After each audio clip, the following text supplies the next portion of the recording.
Now what we've done so far was to create formulas. What we're going to do right now is to ask Excel to perform some calculations for us using instructions that Excel already has. Now those are called functions. So what we're going to do first is to figure out what was the total number of hours that the employees worked. So to do that, I'm going to go to cell D13, so I'm going to point and click. And now I'm going to ask Excel to calculate for me the sum of all these hours. Now I could do it manually by saying formula, take this number plus the second number and so on. But if you have a really long list, this makes no sense. Instead, I'm going to have Excel calculate the sum of those entries. Now to do that, I go to the Home tab, I go to the Editing group, and I have the auto summing here. Now if I point at this arrow, it gives me the different functions that I could pick from. So I have one called sum, average, max, min, and then there's a lot more. One of the features that makes Excel such a popular program in all the different fields of employment is the fact that there's functions that allow you to take shortcuts in every field that you can think of. So what I'm going to do is to pick sum.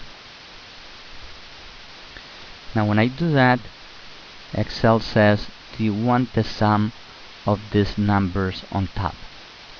Okay, so if I do that, okay, always keep an eye on what is being included in your function. In this case, it says from D4 to D12, and you also notice that there's this marching ants around the area that you want to include in your sum.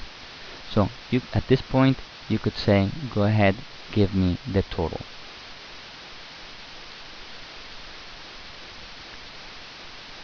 I also need the total from gross pay all the way to net pay. So what I'm going to do is to select from F13 all the way to I13.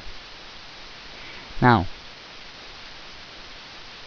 what I'm going to do is to ask Excel to perform the same calculation that we did in here. Now let me just hit the escape key, actually point back in here for a second. Now what I wrote in here, the formula that I wrote, the set of instructions that I wrote, do not say take D4 to D12 and give me the sum. It actually says give me the sum of the 9 entries on top of this cell. So the 9 entries on top of this cell is from D4 to D12. So that's actually the instructions that you wrote in here.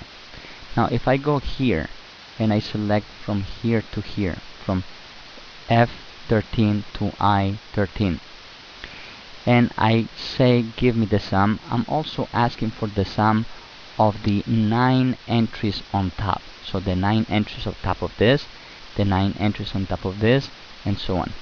So if I go to auto sum and I say give me the sum, notice that I get different results. Why? Because the instructions do not say, okay, from this cell to this cell. It actually says the 9 entries on top. Okay, so I'm looking here and it says from F4 to F12, and in here from G4 to G12, and so on. Now let me go to J13.